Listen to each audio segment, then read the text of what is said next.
La obra pública motoriza la economía. Reactivamos con un plan federal obras públicas en toda la provincia, generando trabajo, potenciando el desarrollo y mejorando la calidad de vida. Refaccionamos y ampliamos escuelas, hospitales y centros de salud, pavimentamos calles, realizamos mantenimiento de rutas y caminos, alumbrado público y electrificación. Ejecutamos obras de agua y saneamiento. Firmamos más de 50 convenios con municipios.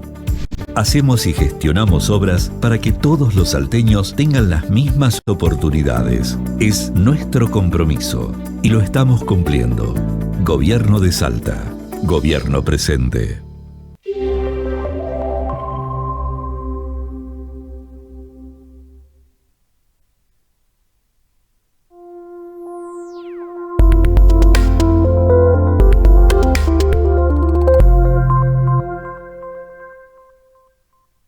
Por eso les digo, mis queridos chiquipíos, a seguir laburando verbú con papas fritas y good show.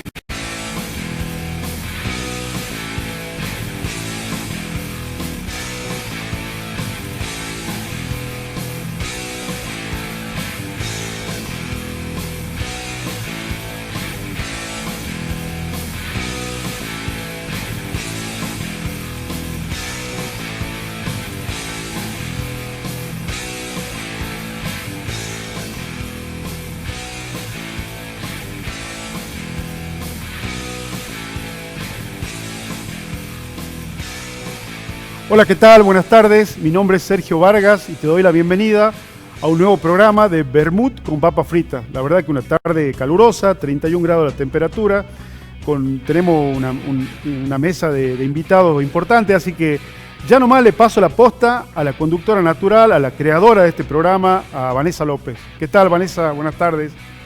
¿Cómo estás? Sergio, ¿cómo estás? ¿Me escuchás bien? Perfecto, Vanessa, perfecto. Bueno, muy buenas tardes. Bueno, para vos, para todos nuestros invitados que están ahí sentados, como siempre, arranco comparando la cuestión climática antes que la política y la económica. Acá en la provincia de Buenos Aires también muchísimo calor, por supuesto acompañando con la humedad, así que en algo coincidimos, ¿no? Ahora hay que ir analizando la cuestión económica, porque esta va a ser una semana clave para Salta en materia legislativa hablando, porque se va a empezar a discutir lo que ya se discutió acá en Buenos Aires en el Congreso y que tiene que ver con el presupuesto 2021, el presupuesto para el año que viene para el país y, por supuesto, los coletazos de ese presupuesto en las provincias. Bueno, esa va a ser la tarea de los legisladores esta semana precisamente, la de analizar el presupuesto que va a presentar Gustavo Sáenz en la legislatura. Primero lo van a revisar los diputados provinciales, un presupuesto que el del año pasado, si no me equivoco, porque es el mismo que se repitió este año, porque tuvo la pandemia en el medio, cabe destacarlo también, fue de 75.000 o 79.000 millones de pesos, que ya me dirá ahí la diputada Silvia Barr, y se prevé para el 2021 un presupuesto superior del 100%. Así que le vamos a preguntar por dónde van a pasar las prioridades del gobierno de Gustavo Sáenz para el año que viene, teniendo en cuenta además, y que para eso tenemos otros invitados, cómo se analiza la cuestión de las elecciones. Va a ser un presupuesto que va a tener que costear la campaña política, las intermedias, y estamos hablando de la renovación de diputados, de concejales y de la búsqueda de un intendente en Aguara. Eso en cuestión monetaria. De la educación viene también tomando mucho protagonismo, porque ante mayor apertura, ante la planificación ya central de la temporada de verano, que ya se empieza a palpitar desde ahora en todo el país, bueno, los padres piensan en las clases, cuándo se van a iniciar, y quieren, por supuesto, que sean de manera presencial. La provincia está presentando una, si no me equivoco, ya nos va a contar Roque Rueda con respecto a la situación en Salta. Acá en Buenos Aires ya hay muchas ciudades que están empezando a hacer pruebas piloto, digo yo así, porque son pequeños grupos de alumnos que ya empiezan a tomar clases presenciales.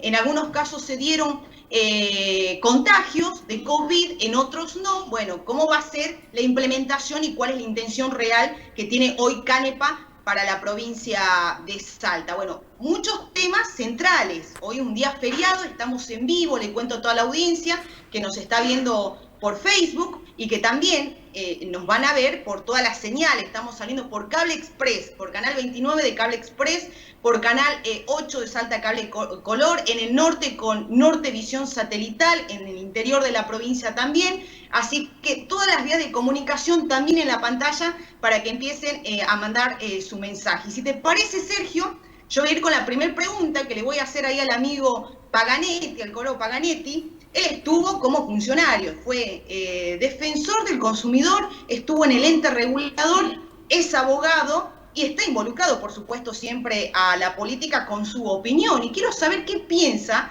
Paganetti con respecto a quién es el responsable de esta crisis económica tan profunda y tan agravada que está viviendo hoy el país. Colo, ¿cómo estás? Buenas tardes. Buenas tardes, ¿qué tal? ¿Cómo estás? Buenas tardes a todos. Muy bien, Colo. ¿Qué tal? Buenas tardes. ¿Qué tal?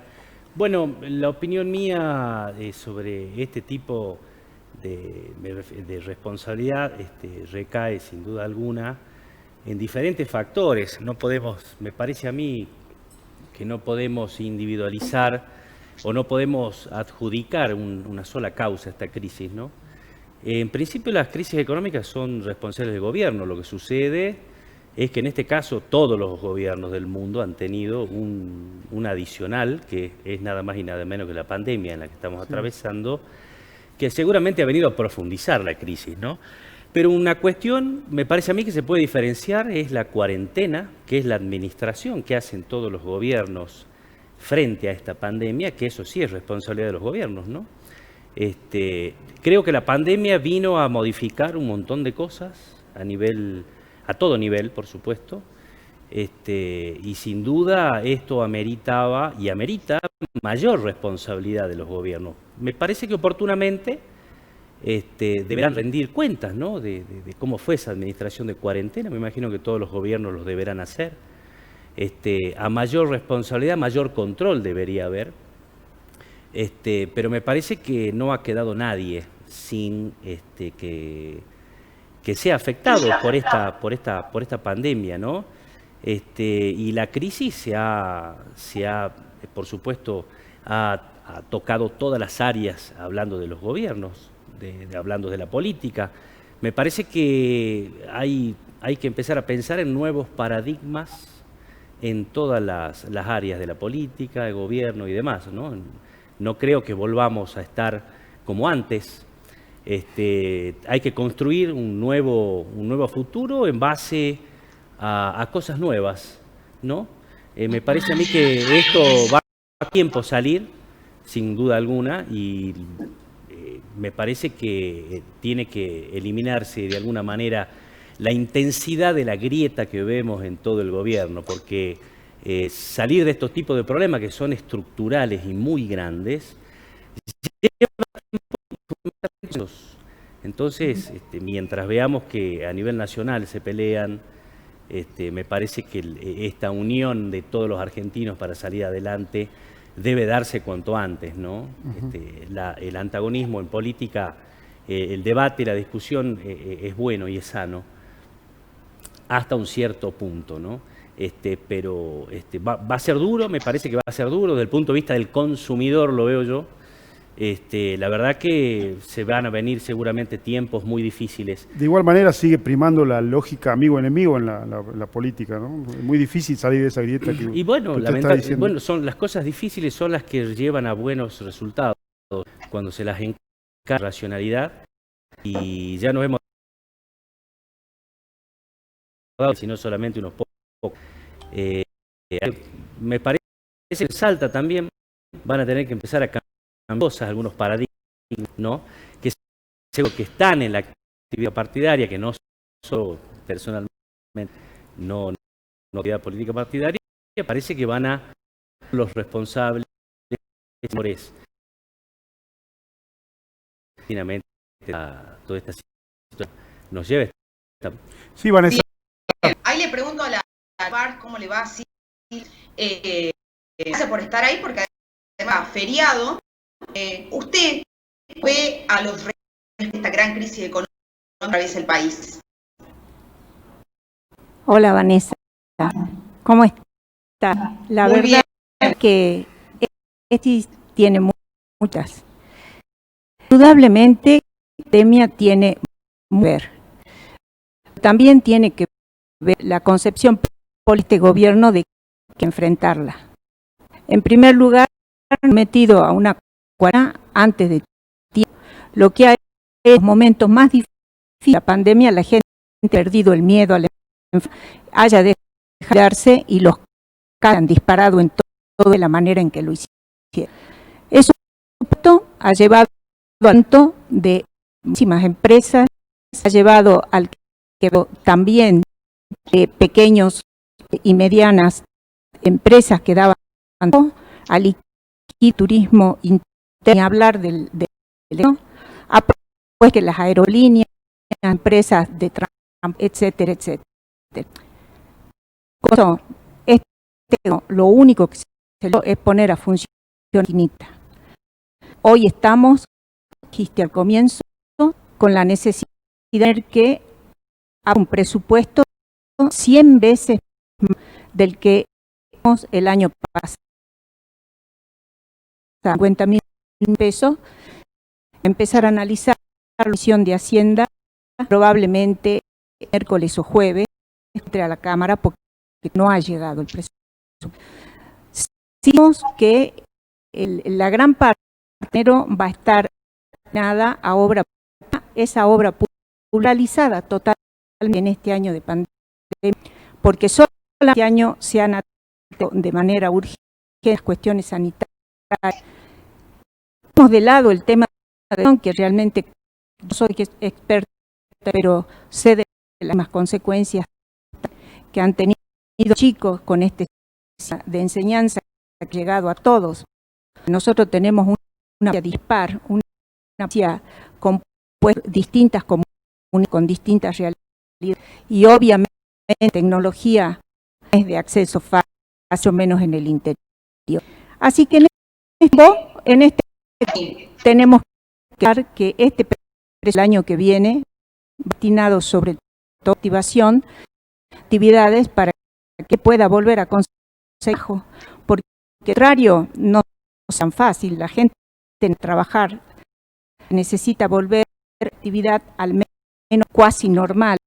Tenemos que parar subsidios de urgencia que se pagan con un que prácticamente es carente porque no puede salir de la que ya lo están entregando sin respaldo. Por eso estamos teniendo que negociar de manera bastante comida las deudas que tenemos con el FMI. Así que bueno, bien, una compleja. Ahí le interrumpo, ex concejal del Partido Obrero, porque yo, Cristina, escucho en Salta, escucho de todos los gobiernos nacionales, provinciales, hasta de 135 intendentes que tiene la provincia de Buenos Aires, y ni que hablar en Salta que sucede lo mismo, de que el presupuesto del 2021 va a reactivar la economía. Parece un cliché. ¿Usted cree que el presupuesto del año que viene realmente va a reactivar la economía? ¿Qué es lo que puede sacar al país adelante de esta crisis? Sí, en primer lugar, las causas de las cuales hablaban acá, me parece que han dejado de explicar el problema de que la Argentina en realidad está pagando deuda que se ha ido del país. Es decir, que la deuda que generó Macri, el endeudamiento en realidad fue un recurso para el salvataje de los capitalistas nativos y de los que operan en la Argentina, pero que se han llevado la plata del país. Es decir, esa plata no sirvió para, por ejemplo, crear fuentes de trabajo, obra pública, vivienda, hecho que en el país. El otro problema es este gobierno de semejante enfermedad histórica en la Argentina, con Cabal, de la Rúa, etcétera, y lógicamente también Cristina Fernández incrementó la deuda en $150 millones. El Fernández vuelve a tomar las mismas medidas con los actores externos. ahora cerrar con el fondo un nuevo endeudamiento de una manera, con reactivar sino salvar banqueros, que la Argentina además son usureros, es decir, es una deuda en realidad que se ha ido en una bola de nieve por los y las medidas de interesar al Fondo Monetario un nuevo endeudamiento es al bolsillo del trabajador, al jubilar, en lugar reduciendo el salario del jubilado en el próximo periodo, reduciendo la social, porque no va a haber cuarta cuota, y de millones de trabajadores que cobraban un subsidio miserable como es, solamente 2 millones y medio. El gobierno al sector más vulnerable de la población que ha quedado tapada, no pandemia, sino desde para pagueros, es decir, salvataje más y la muerte de hacia dónde se va. En este nuevo presupuesto, una parte del presupuesto está destinado al pago de la deuda.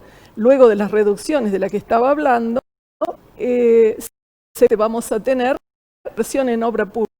Pero como tenemos un fenomenal, la parte corresponde a obra pública, reactivar la economía menor desde el punto de vista del déficit que va cargando. Acá se otra política pública, en primer lugar, pare la sangría del pago de deuda y utilice estos fondos para, por ejemplo, construir millones de viviendas populares.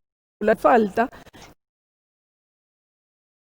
que trabajo y el problema de las miles y millones sin techo, pero además la pública, que es prioridad en Argentina, porque como bien decías, barrios de Salta, conozco el tema, falta agua, falta este gobierno es como intentó en un momento fue parte de la política de vaciar la economía, por ejemplo, los contratos leoninos, técnica Fueguín, como el de como tantos otros, terminaron el presupuesto municipal desfinanciando todo lo que tiene que ver con la obra pública. Y estamos en realidad completamente invertida, una provincia de necesidad y el presupuesto público para esto no va a resolver estos problemas. Un segundito, su opinión, su estructura de por qué la izquierda nacional votó en la ley de impuestos a la riqueza. Nosotros tenemos un proyecto de un impuesto, esto es un impuesto solidario por un. Nosotros tenemos un de impuesto a las riquezas, los bancos, los capitales que están en el esto que estaba hablando, que es Argentina, ellos acreedores son Argentina de la deuda externa, grava las empresas, no solo individuos como ese que arma el mismo, y sobre todo la especulación inmobiliaria de los agronegocios.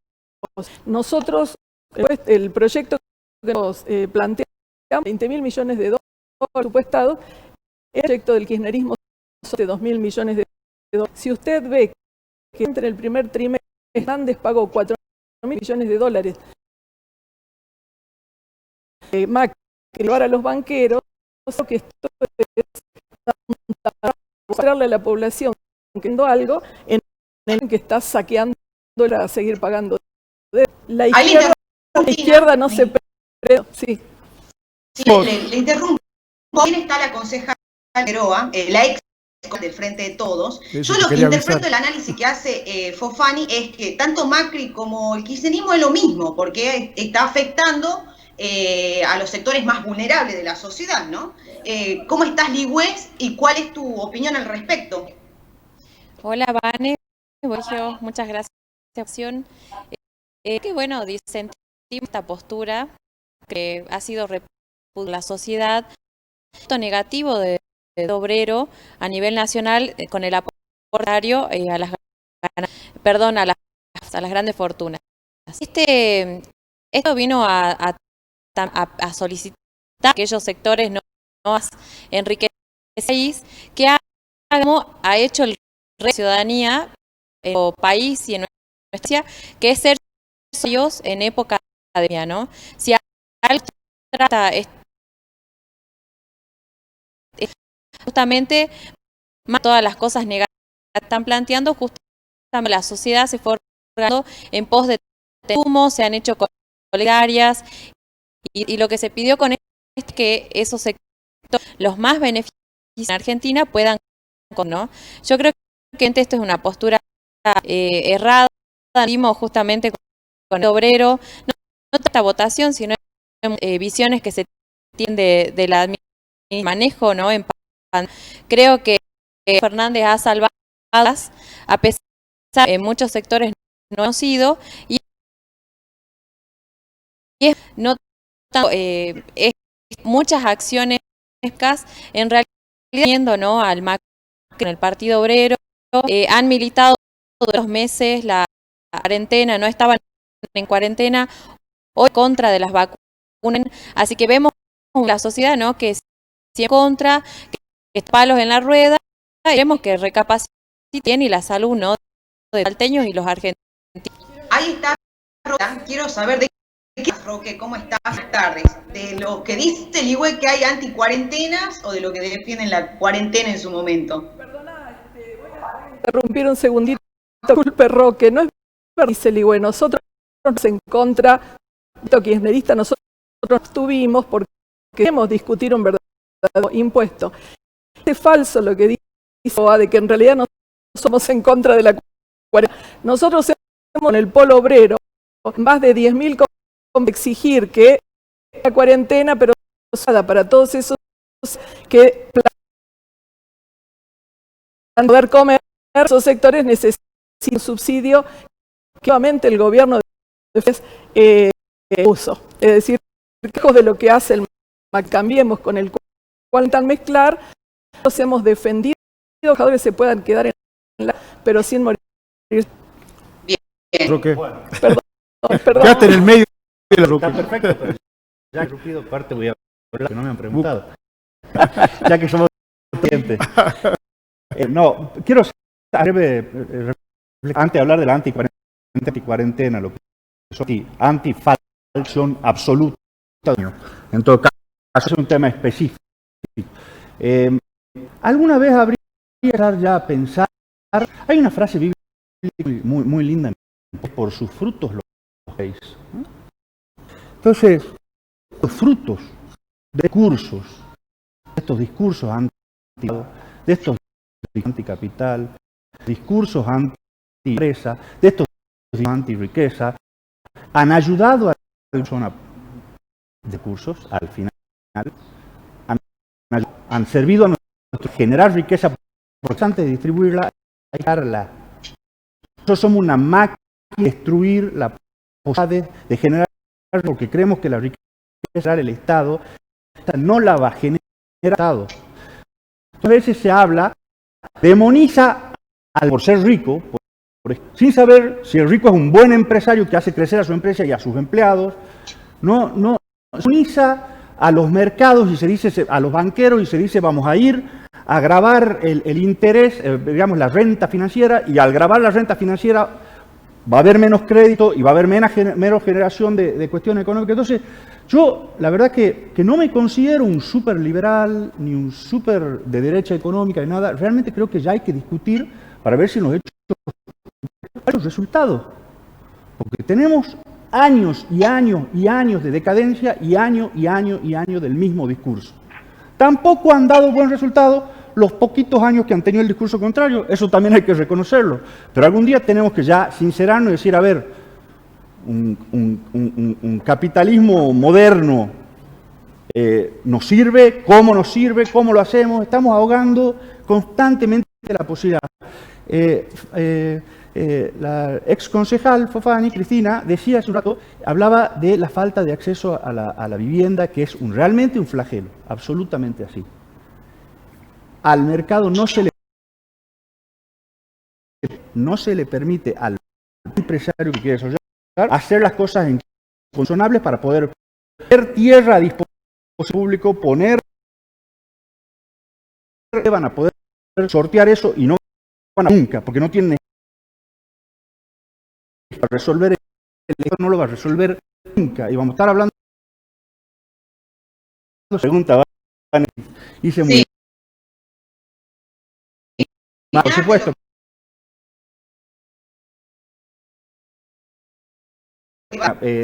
Con el tema de haciendo con un grupo de padres, cada vez que lo que es que garantice que en el ciclo lectivo 2001 no hay, y es más, lo hemos pedido en octubre a esto, no es que lo pedimos ahora,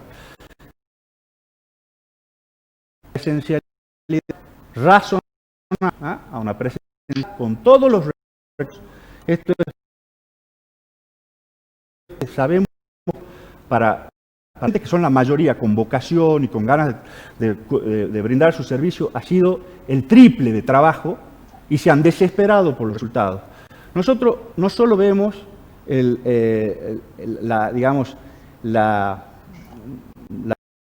una palabra que suena eficiencia en los hechos, voluntad, respecto de la transmisión de contenidos. Todo lo otro que hace la escuela, la socialización de los chicos hacen amigos, los chicos aprenden se dan una serie de importantes temáticas sociales en la quizás hay datos de esta no presencia de los chicos, el impacto que tiene eso en términos educativos. Nosotros presentamos esto en octubre, acompañamos en ese entonces un trabajo complementario muy que sacó la Sociedad Argentina de muchos enfoques, abogaba absolutamente por la vuelta a la presencia. Por supuesto, no nos planteo tan, no decimos mañana le volvamos a, no, porque que no se eso. Por otro, entendemos que dentro de los propios está cuidar a sus mayores, entre ellos, de los apoyo que los cuidan, en los edificios, hacia sus padres, no dado que lo sean, por otro. Pero, volviendo a tu pregunta, en ese momento, y aparte, pedíamos en ese momento, no, decíamos, ¿cómo se va a hacer? Por favor, planifiquen, ¿cómo se va a hacer? Estamos en 8 meses, en marzo, fue sorpresa para el mundo, no solo para Salta. Pero ya no, como a quedar esperando la vacuna, de la buena vacuna, de que se prueba la vacuna. Los chicos han perdido un año. Bueno, después la propia Organización Mundial de la Salud hace semana diciendo que volver a las clases presenciales. La Organización Mundial de la Salud dijo cosas un montón de veces, pero ahora porque es la Organización Mundial. UNICEF, lo dijeron unas instituciones. Entiendo, por ahí me corregirá, que hay hasta que lo están pidiendo. Volver a una presencia controlada con todo. Por supuesto, todo esto que hablaban, por ejemplo, si no se usó en las escuelas tengan algo, condiciones sanitarias, y estamos en problemas. Pero, es que eso está pasando. Claro, hay escuelas que no tienen ni agua para que los chicos se laven las manos, que es una medida de prevención elemental. Tenemos 4 meses para... A ver, lo que nosotros pedimos es justamente eso. No pedimos nada, no pedimos a nadie que se inmole. No pedimos... ¿Y el gobierno provincial qué dice? Porque no yo dijo, hasta ahora nada. No escuché absolutamente nada. Pero el gobierno provincial se rige del gobierno nacional. Bueno, eso está mal. Es el gobierno nacional el que no decide tampoco. Eso no es así. Eso no puede ser así y no es así. A ver, por dos motivos. En primer lugar, Salta tiene 2 cosas en su constitución. Una obligación constitucional de brindar el servicio esencial de educación, y acá en Salta no hay discusión jurídica respecto de la esencialidad del servicio como servicio. Esto tiene que ver incluso con alguna cuestión gremial. La Constitución de Salta lo indica expresamente como servicio esencial a la educación y a la salud. Artículo 87, por si alguien quiere ir a chequearlo.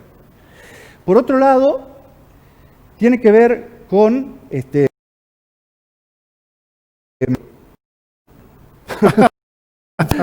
Nunca me pasó la tele.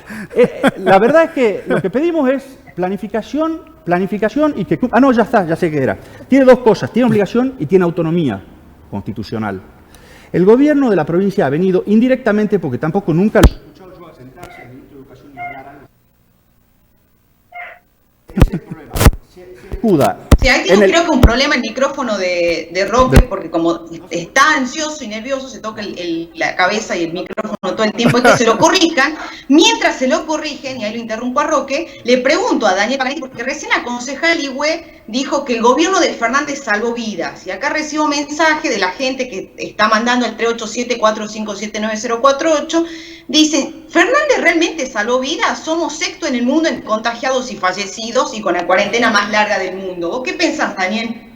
Bueno, sí, estamos siendo catalogados como uno de los principales países que más contagio tiene, ¿no?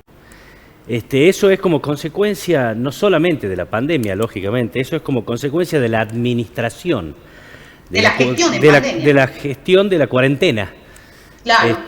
Disponer y estructurar una cuarentena determinada es la soberanía de todo país. O sea, cada país ha decidido cómo va a enfrentar esta pandemia, ¿no? Puertas adentro. Y eso es responsabilidad del presidente. ¿Lo habrá hecho bien o no? Es muy prematuro para saberlo. Sería una irresponsabilidad, creo yo, como ciudadano, decir eso. Seguramente llegará el momento en donde se evaluarán estas responsabilidades políticas, sin duda alguna. Pero bueno, yo pienso que hay algunas personas que todavía no entienden que estamos en una pandemia o no entienden lo que es una pandemia. Por ahí pienso que hay personas que conciben a la pandemia o al coronavirus como algo que anda dando vueltas por ahí y eventualmente me lo engancho yo. La verdad que la pandemia es algo estructuralmente muy complejo que ha venido a cambiarnos la vida y la mirada que tenemos todos de todas las cosas. Pretender adjudicar un concepto o adjetivar algo en medio de una pandemia sobre la pandemia me parece que no me animo a hacerlo, pero yo sin duda tengo que pensar de que todo presidente ha hecho todo. Las decisiones que tomó fueron, pienso que las tomó razonablemente con el equipo médico que lo asesora, y oportunamente podrán ser evaluadas esas decisiones que ha tomado. Pero un presidente no está para salvar vidas, o sea, propiamente dicho, como si fuera un bombero, ¿no? Me parece que el presidente es la autoridad máxima del país en donde tiene que tomar tamañas decisiones, ¿no? Que involucran a los derechos de todos los ciudadanos. Pero bueno, esperemos, el tiempo dirá si la administración de esta cuarentena por el gobierno de Fernández fue razonablemente administrada o no, y eventualmente tendrán responsabilidades, pero es muy prematuro todavía para mí manifestar eso, ¿no? Sí, Vanessa.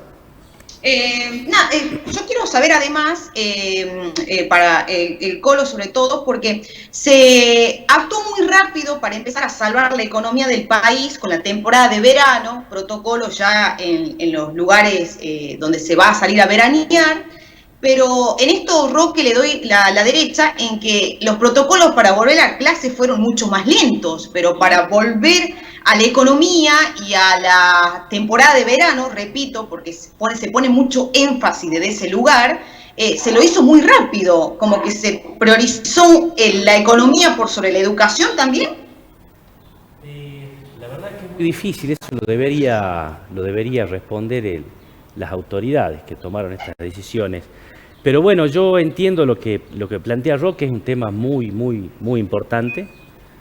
Y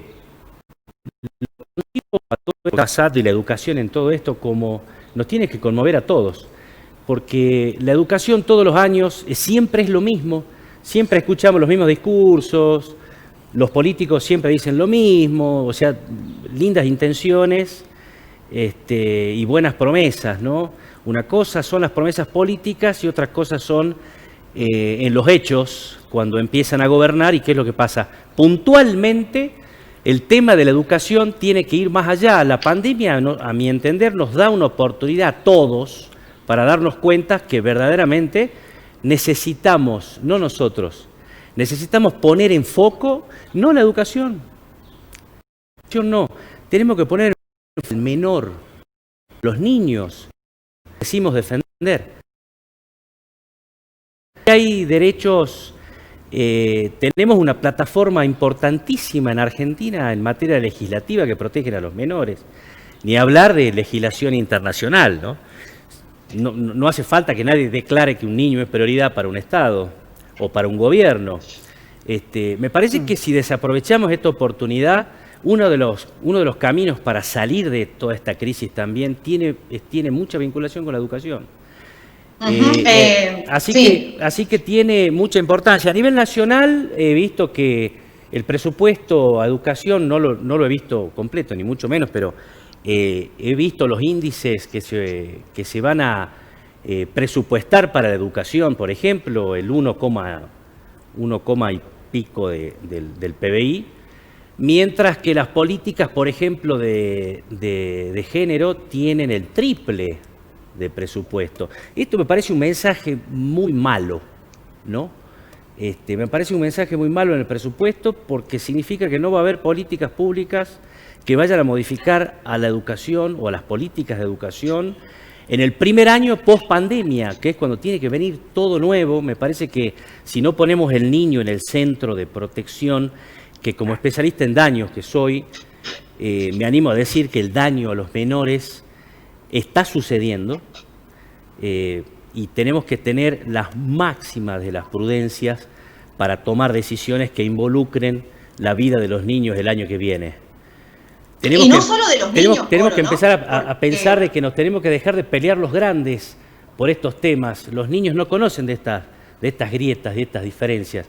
Entonces, si perdemos la oportunidad ahora de generar una discusión razonable a todos los actores que son acá, el gobierno es el principal. Yo acabo de escuchar que el ministro de Educación no se lo escuchó nunca hablar de estos temas. Me parece que tiene que empezar a hablar de estos temas. Me parece que el gobierno tiene que empezar a hablar de estos temas y qué es lo que va a pasar, porque la ciudadanía lo necesita, Vane, ¿no? Así que, para cerrar, ponemos al niño y al menor al medio, no tanto a la política. Si ponemos a los menores en el núcleo del análisis, del debate, va a salir algo bueno. No puede salir otra cosa que no sea. Y no solo a los menores, porque acá estoy recibiendo mensajes que me ponen: hola, con respecto a la vuelta a clase, estoy de acuerdo, mi hija dejó el primer año de la facultad por falta de motivación, lamentable, dice acá una madre. Le quiero preguntar a la diputada Barg lo siguiente. Pareciera que se especuló también con cuándo levantar o no la cuarentena, también se especuló con qué actividades se realizarían o no durante este tiempo, porque una vez que se levantó la cuarentena y se anunció a nivel nacional, inmediatamente salieron las principales encuestadoras a decir, repuntó la imagen positiva del gobierno nacional a levantar la cuarentena. A ver, si las encuestadoras salen a decir eso es porque la plata se la está poniendo el oficialismo, digamos, sino que encuestadora va a salir a anunciar, digamos, una imagen positiva de un día para el otro con el levantamiento de la cuarentena. ¿Hubo mucha especulación política también, más allá de salvar vidas, diputada? Bueno, el tema de las encuestadoras no me parece tan importante, porque la verdad es que en los últimos tiempos han fracasado bastante, ¿no? Así que, bueno, en la medida los partidos a ellos. Quiero comentarle algo acá, porque lo escuché muy atentamente, Rueda, y le voy a contar. Nosotros sí estuvimos con el ministro de Educación. Estuvimos hace una semana. Nos habló de los contenidos mínimos para el año que viene, de la posibilidad que a partir del 1 de abril se abran las escuelas. Lo que se está viendo es de qué manera, cómo van a ser los teníamos, o sea, de 8 a 1 de la tarde, sino que van a ser mucho más cortos para poderlos repartir entre todo el alumnado. Y sí le voy a dar una cifra que a mí me impactó cuando habló el ministro. De cada 2 estudiantes de la secundaria en la provincia de Salta, 1 deja la escuela. Así que imagínense el futuro nuestro con estos adolescentes, sabe Dios en qué, ¿no? En la calle, en los vicios. Bueno, la verdad es que el futuro no es promisorio. No conozco el tema del abandono en la escuela primaria. Me parece que los índices son mejores, son mucho mejores, porque a pesar de la pandemia, las dificultades con los chiquitos se han ido, y eso ha permitido que los chiquitos sean consecuentes. pero usted sabe que eso es muy difícil con los adolescentes. Así que el grado de abandono es realmente terrible. El 50% deja la escuela hoy en Salta. Diputada, ¿y qué rol juega la brecha digital? La ¿Qué rol brecha juega en ese digital, abandono? la brecha digital es realmente espeluznante en una provincia como la nuestra. Escúcheme, nosotros tenemos sesiones por Zoom y los diputados de los departamentos pequeños del interior muchas veces ni siquiera pueden conectarse a la sesión. ¿De qué hablamos con una escuela en Santa Victoria, en Rivadavia? ¿De qué hablamos? Él tiene preocupaciones en escuelas de Capital, cuando Capital es beneficiada por este sistema porque tiene los chicos escuchan bien, la tableta es algo que los chicos están habituados a usarla, porque hoy los niñitos saben más que nosotros. Mis nietos saben de tecnología, pero escúcheme, me dan clase a mí. Entonces, no es la Capital el problema. Acá el problema, lo que dije al comienzo, esta es una sociedad diversa, una sociedad compuesta con distintas mini sociedades que, por supuesto, se han visto más que perjudicadas con el tema de la pandemia, porque esos chicos, primero y principal, porque consideremos los niveles educativos de sus propios padres, a eso sumémosle esto de conectarse electrónicamente. En una palabra, no quiero ni pensar cómo está la educación en el interior de la provincia, y hablo del interior profundo, ¿no? Sí, Vanessa, te estamos escuchando. Leo acá mensajes, dice, se preguntaron la incoherencia que hay en primer lugar ser elegidos como la provincia segura para los viajeros o turistas, y en segundo lugar ser quinto en el mundo con mayores causas de contagio y muertes. Es la Argentina, dice acá un mensaje. Acá dice otro mensaje, mi hija vuelve a clases mañana, el colegio solo puede admitir 10 chicos de 60 por día en un inmueble de 30 aulas. Pero los bares se llenan de gente, la Balcar se llena, la calle San Martín llena de bares nocturnos llenos de gente. ¿Qué prioriza el Estado? Le quiero preguntar a la concejal Figueroa, ¿el Frente de Todos le tiene miedo al proyecto de la ficha limpia, a impedir que los corruptos vayan en las listas en las próximas elecciones? Sí, yo creo que no le tiene miedo. Y en todo caso... No digo porque no lo tratan, no lo discuten, y como vino de la oposición, no se discutió ese tema en el Congreso. Sí, la verdad que no creo que sea una cuestión de tenerle miedo o no, sino que creo que hubo prioridades en el Congreso de la Nación. Justamente... Si ¿No es una prioridad dejar afuera a los corruptos? Y seguramente, pero hay tiempo, ¿no? Hasta las elecciones venideras. Tenemos varios meses, pero hubo ya cuestiones... Las sesiones... No, terminan las sesiones parlamentarias. Eso ahora. También comentarte, Vanessa, que van a continuar todo el verano. Legal? Las sesiones van a continuar todo el verano en el Congreso. Me parece perfecto porque justamente hay muchas cuestiones a resolver de todos los argentinos. El Congreso va a seguir trabajando todo el verano. Se van a seguir haciendo estas sesiones extraordinarias a través, viste, también de internet, de los sistemas en redes. Así que va a haber discusión todo el año. No sé si se van a tomar vacaciones. Me parece importante y un buen mensaje a la sociedad, ¿no? Que los legisladores estén trabajando todo el tiempo. Como te digo, no sé si van a tener este tema seguramente tratar. Hay muchos en agenda y se van a tratar. También queda, ¿no? Cuestión del IVA, la erupción legal del embarazo, va a tratar en diciembre. Pero así como ese hay muchos humedales también, cómo tratar, ¿no? Los incendios que estuvimos viendo en gran cantidad. Y la última sesión se trató la ley de aportes, la ley Yolanda, citación en ambiente de todos los funcionarios públicos. Bien, otras, ¿no? Como yo creo un temor si los diputados nacionales y nacionales van a seguir dejando todo sin de 3 que existían los años, justamente por esta cuestión, que tenemos muchas están en agenda, los argentinos están esperando y me parece bueno eso desde ya de decir ficha limpia. La verdad que sobre el proyecto me parece que sí es necesario trabajar sobre serían nuestros próximos datos a presentarse por la cuestión de la experiencia también, por porque mientras más difíciles situaciones encontramos como sociedad, más necesario tengamos candidatos, gente pueda dar soluciones, que tengan estudio, que realmente ciertas formas, y eso no lo hace cualquier persona, ¿no? Creo que sin ánimos de ser elitista, creo que sin embargo necesitamos tener a las mejores personas, a las más preparadas al frente de este país y de esta provincia, porque así lo necesitamos, ¿no? Yo creo que también la consecuencia de la pandemia nos lleva a pensar y a repensar de que ya no podemos seguir perdiendo el tiempo con cuestiones banales, discusiones banales, sino más bien necesitamos gente preparada que pueda dar esas respuestas. Sí, Vanessa, discúlpame. Cristina, sí, no, a mí me queda la duda y preguntársela a Cristina, ¿qué piensa de que solamente sean candidatos los profesionales, como plantea el IWE? No dije eso. No, nosotros consideramos que tienen... Bueno, es lo mismo. Consideramos que tiene que representar el programa, digamos, de su partido, aquellos que son votados por sus propios compañeros.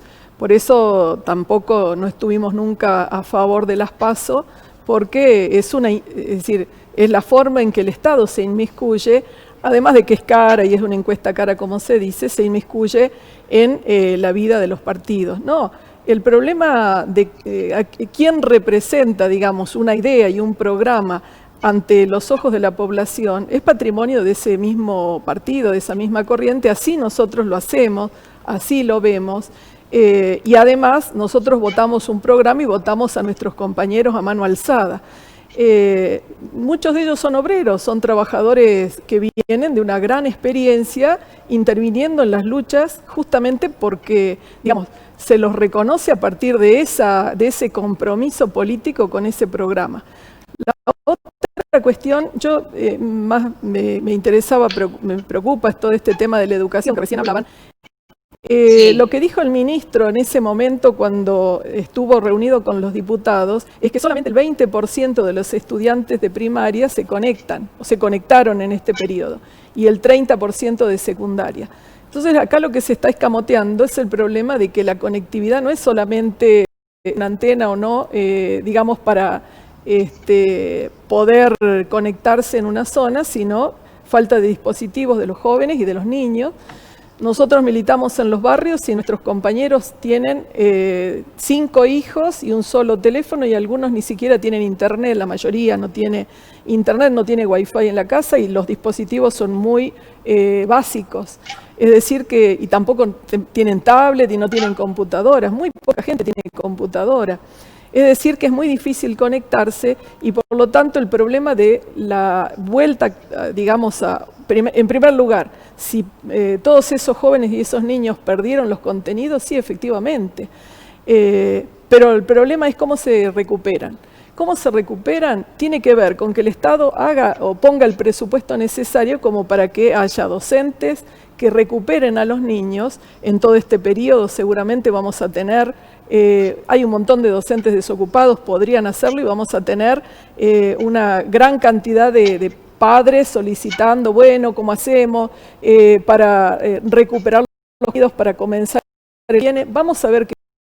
Pero lo que no se está viendo es el presupuesto que esto va a poner. Y nosotros en ese sentido discutirlo. Que por supuesto para que haya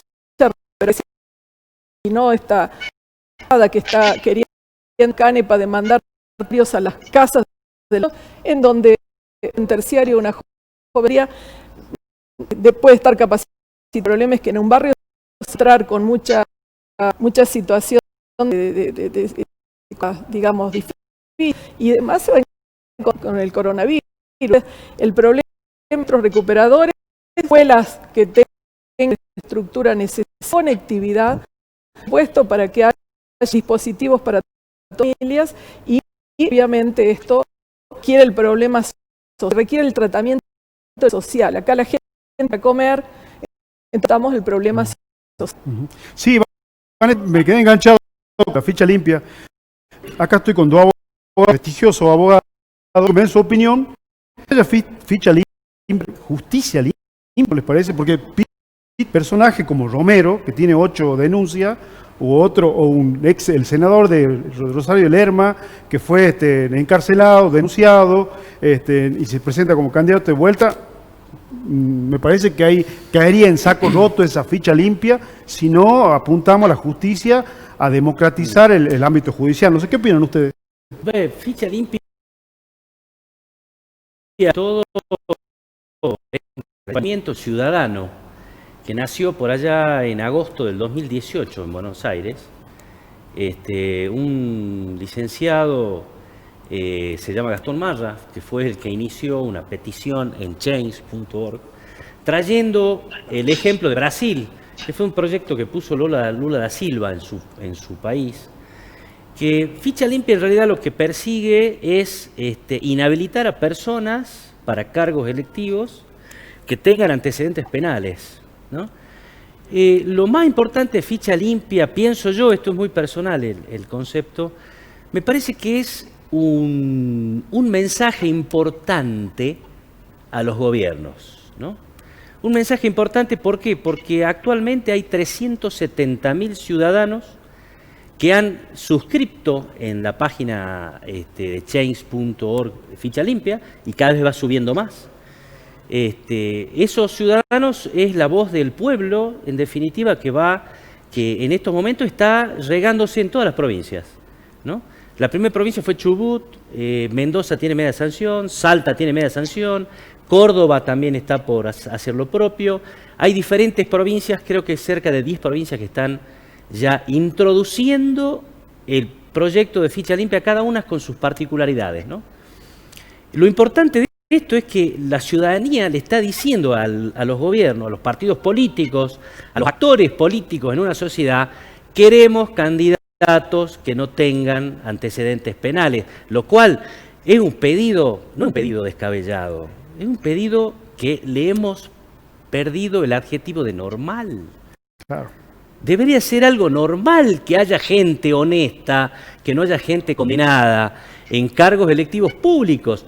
Y por ejemplo en Mendoza, que yo seguí mucho este proceso de la ley de ficha limpia, el PJ de Mendoza no solamente aceptaba el proyecto de ficha limpia, sino que además lo hizo extensivo a otros delitos, no solamente de administración, delitos contra la administración pública, peculado, y otros tipos de delitos vinculados a la administración del Estado, sino que también los amplió a otros tipos de delitos como abuso sexual, vinculados a otros delitos. Sí. Que nos parece más importante y que inclusive que pedían que se aplique ficha limpia no solamente a los cargos electivos, sino también al judicial y al Poder Ejecutivo.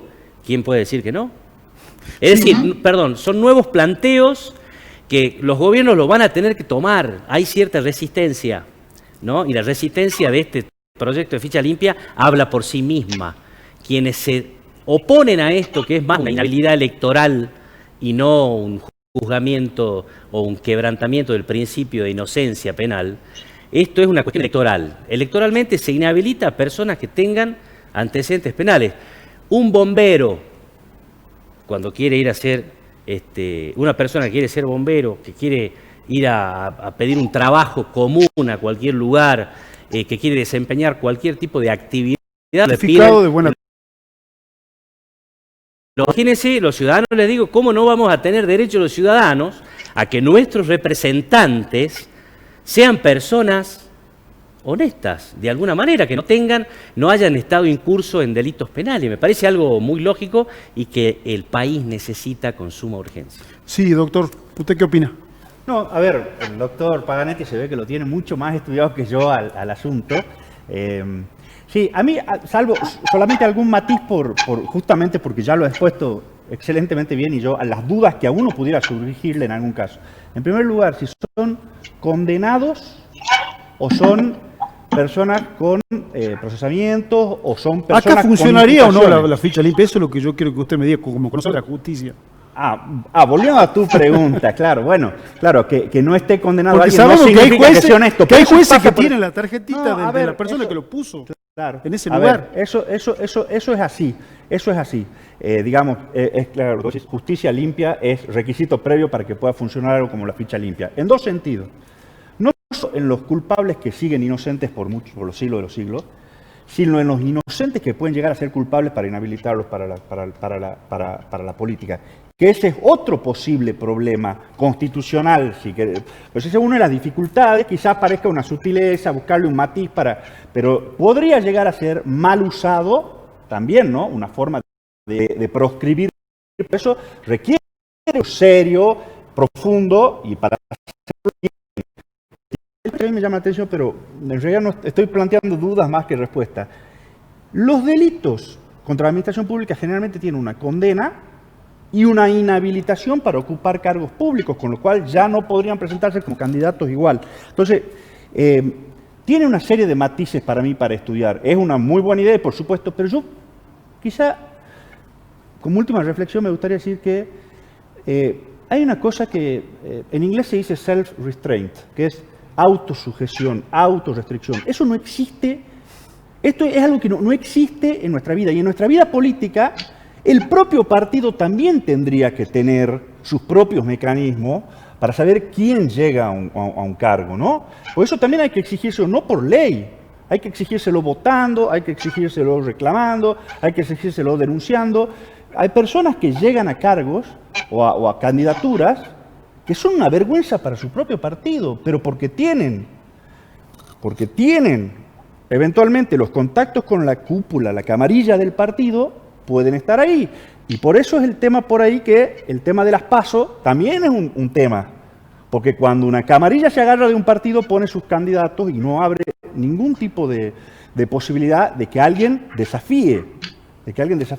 Bueno. Sí, Vanessa. No, y además me parece interesante este tema, discutirlo y debatirlo bien, ¿no? Porque siempre sucede de que después que terminan sus gestiones, por ejemplo, los intendentes, recién surge que había malversación de fondo, que se usaban mal la plata del municipio. Ha sucedido con 4 exintendentes, a ver, Manuel Cornejo, el Topo Ramos, Gonza en San Lorenzo, Julio Jalit en el norte, Solís, porque el viernes el intendente de Rosario de la Frontera, la auditoría, dio lugar a una denuncia por malversación de fondos del intendente de Rosario de la Frontera. De hace poco el intendente de Moray.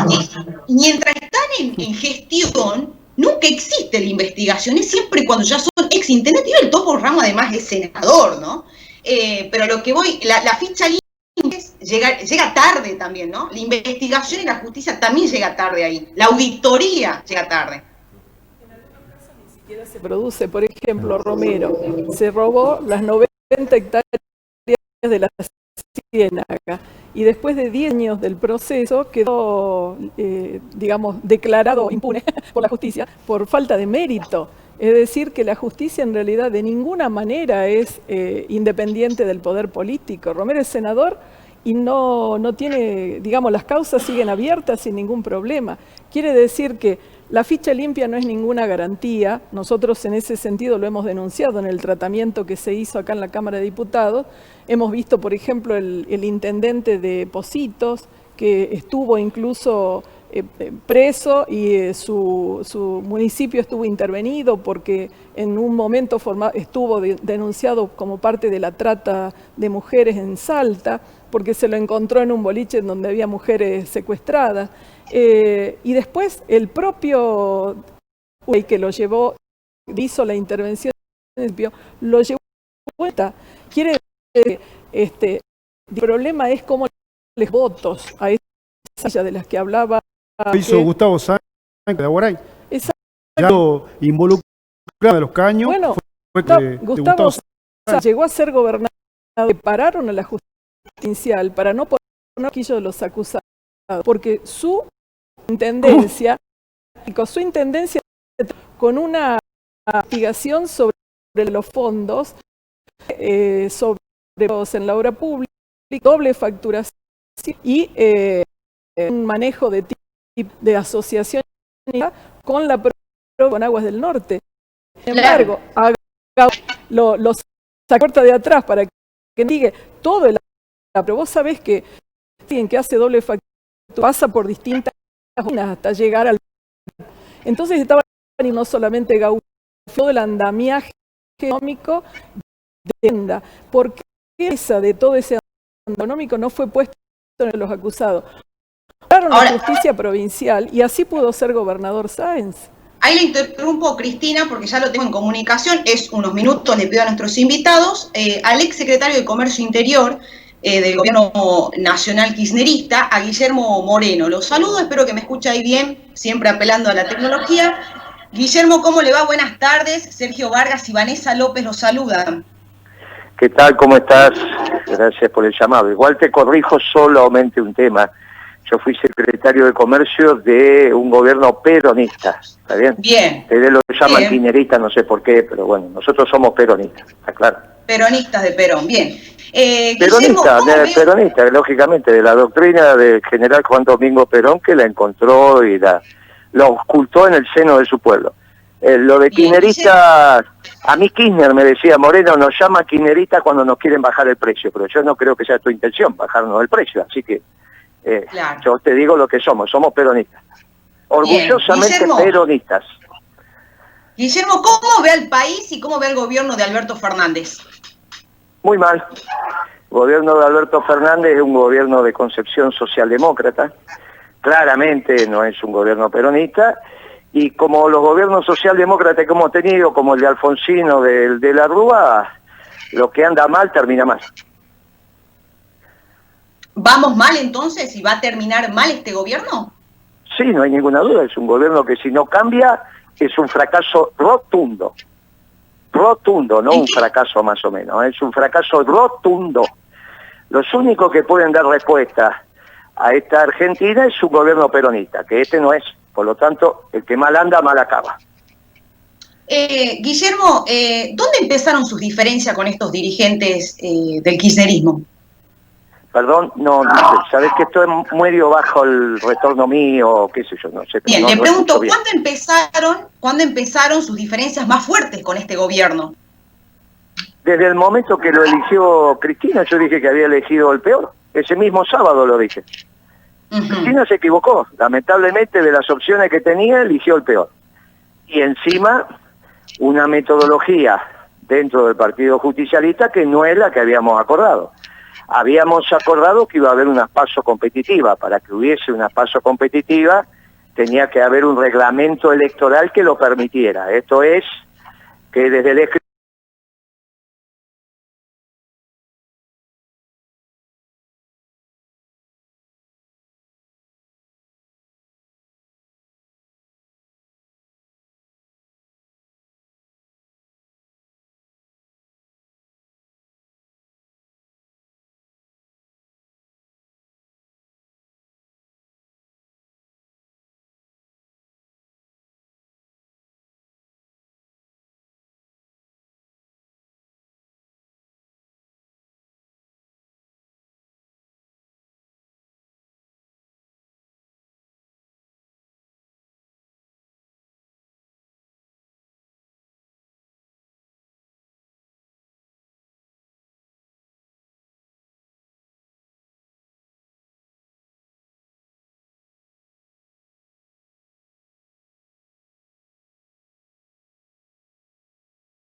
llevábamos mal. Yo obviamente digo que nos llevábamos mal cuando las conductas no eran las apropiadas, pero bueno, ahora el hombre no está para blandir la otra campana, entonces no me parece ético que yo hable y ya está. El hombre tuvo un accidente, lamento, le mando el pásame a la familia y ya está, porque ahora ya las diferencias que tuvimos del otro lado no se puede defender y no me parece que no sea correcto. Pero sí le digo que tuvimos momentos de más y obviamente tuvimos momentos de menos, pero bueno, ya está. Ya que esté bajo el manto protector de nuestro Señor Jesucristo. Guillermo, le agradezco muchísimo le hago la última pregunta. Usted, si fuera hoy ministro de Economía o si cumpliera la misma función que cumplía en su momento, ¿cuál es la salida del país para esta crisis económica? Mire, esto no es una crisis económica, esto es una supercrisis económica. Bien. Porque en este mismo momento se están dando las causales en términos de déficit fiscal que generaron la renuncia del doctor Alfonsín y las causales en términos de sector externo que obligaron a que renunciara el doctor de la Rúa. En el mismo tiempo lugar. O sea, en el 89 hubo una crisis, en el 2001 hubo una crisis, ahora hay una supercrisis porque están las dos presentes. No hay ninguna alternativa más que un modelo de desarrollo permanente y sustentable con orientación a la producción. Esto es lo que deberíamos haber hecho el 11 de diciembre. Pero Alberto Fernández primero dijo que tenía un plan y era plan económico, ¿no? Y era secreto, y yo le dije, mira, parece un sketch del Superagente 86, ¿cómo va a tener un plan económico secreto? Si lo único que no puede ser secreto en un país es la economía, pueden ser secretos los códigos de los misiles nucleares si tuviéramos, pero la economía la hace el sector privado, de ninguna manera puede ser secreta. Después dijo que lo iba a anunciar al país el 31 de marzo, el 20 anunció la cuarentena, después dijo que no creía en los planes económicos porque Kirchner tampoco creía, entonces yo le dije, mira, no puede ser porque Kirchner creó el Ministerio de Planificación, me parece que estás equivocado. Y finalmente, bueno, llegamos con la hoja en blanco a la misión del fondo que se acaba de ir, y si el fondo recibe una hoja en blanco, la va a escribir el fondo. Y si le escribe el fondo, esto va a ser dramático. Va a ser dramático porque no vamos a estar en una supercrisis, vamos a estar en una depresión económica, cosa que nunca viviste. Así que esperemos que antes esto se corrija. Y esto se va a corregir si el presidente empieza a tener una cabeza peronista, pero me parece muy difícil que chancho chifle, ¿eh? Bien. Guillermo, le agradezco muchísimo este tiempo con nosotros, en un día feriado. Le deseo que tenga muy buenas tardes. Que termine bien su día. Gracias por la entrevista y te vuelvo a decir que soy orgullosamente peronista, como fue desde los 14 años, y espero morir así también. Te mando un abrazo y gracias por el tiempo y que tenga feliz día también. Hasta luego. Igualmente, Guillermo, hasta luego. Bueno, Vanessa, quedó dando vuelta el tema del impacto de la muerte del banquero Jorge Brito. Sí. Me gustaría conocer la opinión de los invitados. ¿Qué opinión tiene usted? Bueno, la opinión de un ciudadano. La verdad que es el mundo financiero y bancario de nuestro país. El impacto que va a tener. En nuestro país, lo que significaba esta persona dentro de ese mundo, en Argentina y en Salta, yo creo que va a tener un impacto importante, porque no nos olvidemos que si bien este señor ha fallecido, el Banco Macro va a seguir adelante, es el agente financiero de nuestra provincia. Sí tendrá importancia, ¿no?, para el Banco Macro, para nuestra provincia, pero entiendo que tendrá algunos impactos seguramente en las finanzas, no sé si en las finanzas de nuestra provincia, en las políticas de nuestra provincia seguramente, que es lo único que puedo, por mi conocimiento, es personas que ponían a gobernadores. Claro. Eso, bueno, yo lo escuché a eso. Beneficio de la duda. Lo escuché. Eso es lo que se comenta, pero que nadie lo prueba. Pero más allá de eso, si nos ponemos en esa hipótesis, si nos contextualizamos en esa hipótesis de que si este hombre era importante para la provincia, y bueno, vamos a tener, en esa hipótesis, y seguramente alguna consecuencia negativa tendremos. Pero me parece que fue algo totalmente innecesario. La verdad que, más allá de quién es y demás, la pérdida de una vida, como sucedió en este caso, que me parece que podría haber sido totalmente evitable, ¿no? Lamento profundamente que haya sucedido esto, pero Pero bueno, espero que no tenga impactos negativos en nuestra provincia, ¿no? Este lamentable suceso. Si yo lo conocía personalmente, era lo que se dice un gran tipo, y sí le gustaba muchísimo la política, pero era un gran empresario y un gran financista. Un tipo que de la nada prácticamente construyó un imperio económico como el Banco Macro, que llegó a ser una de las 6 empresas más importantes en su momento en la Argentina. Figuraba en la revista Forbes, imagínense.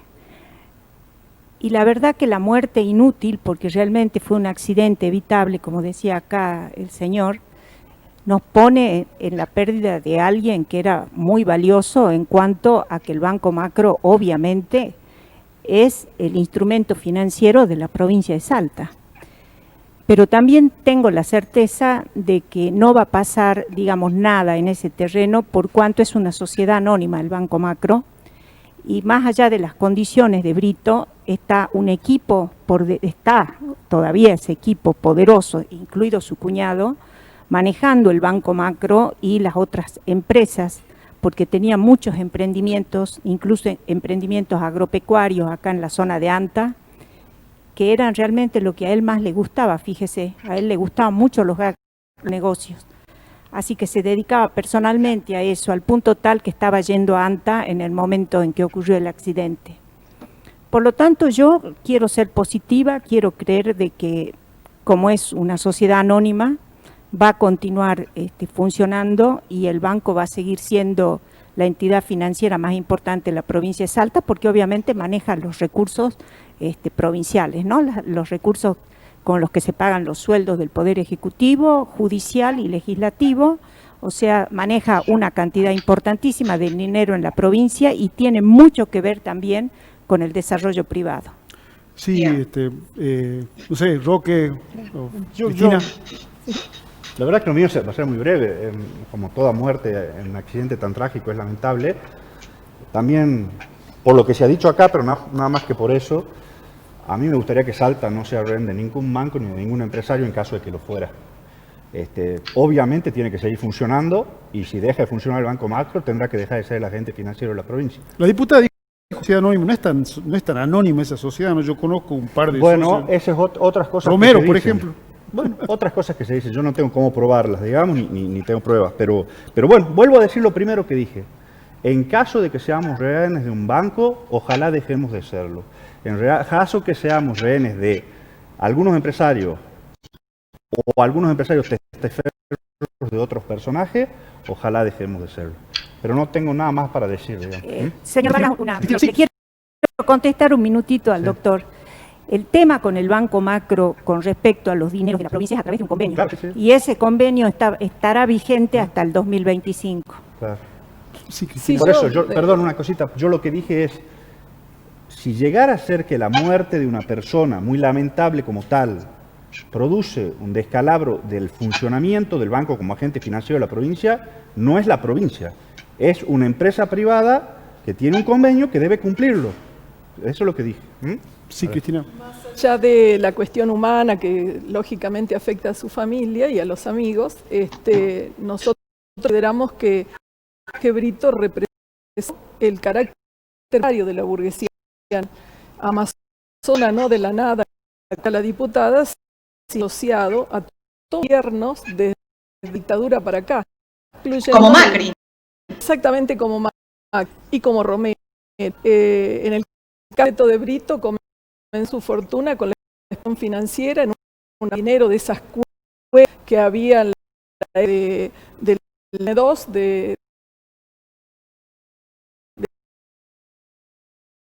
desaparecidos y los vendió y por lo tanto empezó a crecer su fortuna a partir de ahí. Con las privatizaciones se podría decir que fue caminando, digamos, muy rápidamente con el gobierno de Alfonsín, creció de mesa de dinero a una entidad bancaria y con las privatizaciones se quedó con los bancos provinciales de Salta, de Jujuy, de Misiones, asociándose justamente a estos gobiernos. Y a partir de ahí, digamos, aprovechó las grandes crisis, asociado justamente a los gobiernos nacionales y provinciales, aprovechó las grandes crisis para hacerse del Scotiabank, del Suquía, es decir, no solamente por digamos que lograba entrelazar intereses políticos con los distintos gobiernos sin ninguna camiseta, porque podía ser kirchnerista, menemista, con el gobierno de turno, radical, etcétera, sino que además se asoció con el narcotráfico. Está investigado por la UIF justamente por el lavado de dinero. Fue además investigado, digamos, por su asociación en esto de vudú, y es decir, formó parte de la operación Chicone.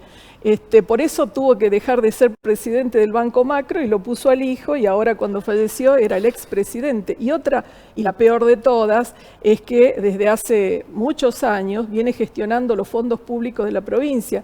70.000 empleados públicos somos rehenes de este banco hasta el 2026, porque ahí no hubo grieta, todos los partidos le han ido, digamos, prorrogando el manejo de los recursos, cobrando cifras muy importantes por la operación. Y ojo, además es el hombre que interviene como comisionista en los endeudamientos de la provincia de Salta y se ha quedado con un porcentaje muy importante del Fondo de Reparación Histórica como comisionista. Es decir, que lo que hizo nunca fue de la nada, siempre fue por su asociación con el Estado. Por lo tanto, tiene un carácter completamente parasitaria su fortuna, y muestra claramente un enriquecimiento brutal con una población de hambre empobrecida que está generada justamente por este tipo de burguesía que nos gobierna. Bueno, muchísimas gracias. Gracias Cristina. a usted.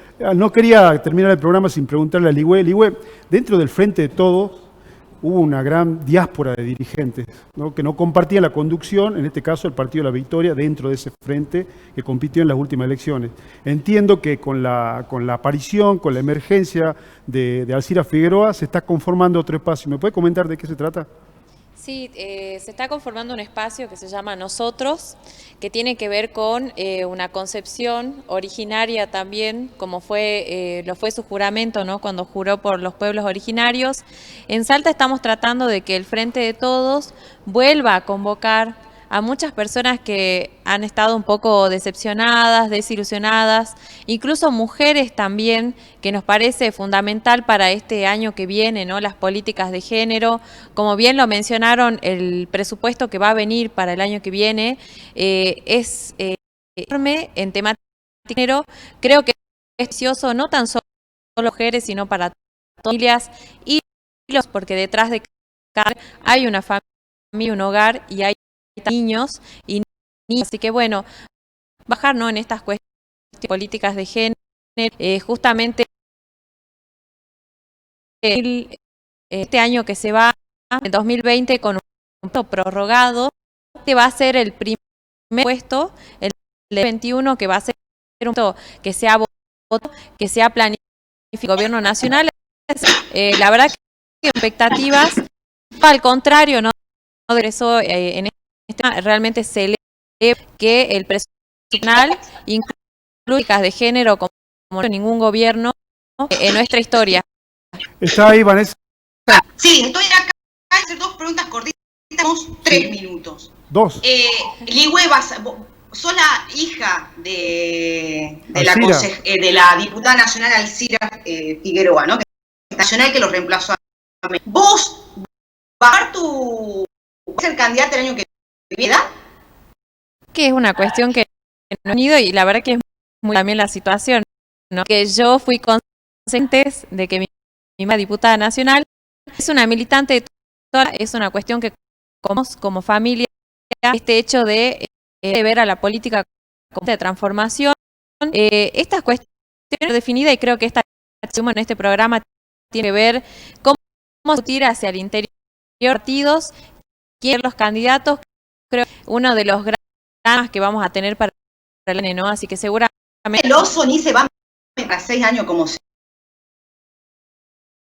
millonario. Ahora, pero no es el único actor, y como decía, este surgimiento de nuevos espacios realmente va a empoderar, ¿no?, a otras personas. Vamos a ver cómo se define hacia adentro, porque estamos camino a que no haya pasos Es decir, que todo va a tener que discutirse hacia adentro de los partidos. Yo creo que a partir de ahí va a salir quiénes van a ser los candidatos, por eso también me parece como sumamente no prematuro autoproclamarse o pronunciarse cuando va a ser una... No está mal decir yo quiero ser candidato. De la cuestión de, me imagino, de las intenciones. Por ahora estamos trabajando, viste, en esta banca, yo colaborando desde ese conocimiento, de esa experiencia de 4 años concejal y vicepresidenta del Consejo Deliberante de Salta. La verdad que aportando, tratando de colaborar y que esas políticas nacionales que tiene planificada este gobierno lleguen a Salta, lleguen a quienes tienen que llegar. Te voy a interrumpir.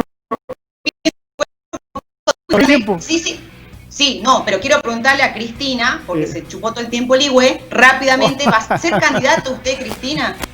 No estamos discutiendo candidaturas y no, creo que no es miente. Y creo que no es el momento de discutir candidaturas porque la situación de crisis es muy grave. Hace 1 hora y media de cómo transformar la realidad y nadie dice que quiere ser candidato. Bueno, me sorprende. Vanessa, voy a terminar porque no es ahora con la herramienta. Porque te quedó un concepto final sobre la ficha limpia. Sí, quisiera decir algo de ficha limpia que no quiero dejarlo pasar. Ficha limpia no es un fin en sí mismo. Ahí escuché en algunas opiniones, incluso en la Cámara el otro día, de que ficha limpia no va a venir a solucionar nada. Ficha limpia es un instrumento, una herramienta que nace a partir de un movimiento ciudadano en donde persigue algo que la verdad que quisiera dejar una reflexión a todos. ¿Puede haber algo que los salteños nos una a todos, sin grietas? Puede ser ficha limpia. El milagro. De querer... El milagro de que haya una ficha limpia. En estos temas, digamos, ¿por qué no nos podemos unir? Porque yo estoy seguro que todos queremos políticos honestos o no queremos políticos honestos. También tenemos que definir si queremos políticos honestos o políticos deshonestos. Esto lo tenemos que ver.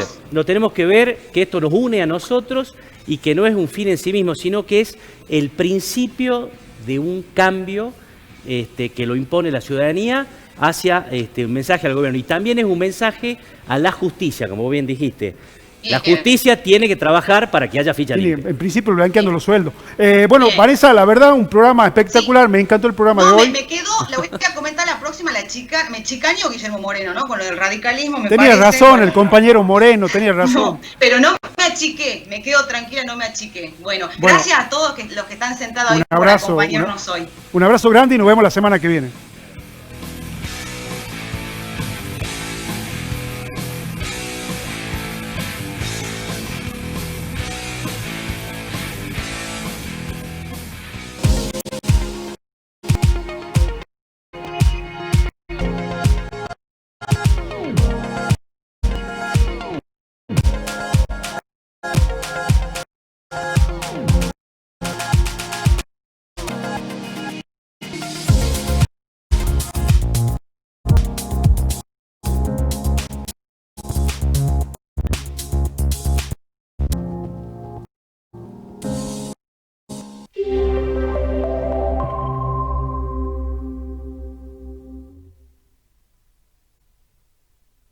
Mi historia como electricista comienza alrededor del año 86-87.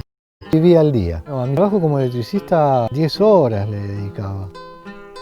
Ahora que tengo tiempo para aprovecharlo, tengo planes, tengo ideas, disfruto.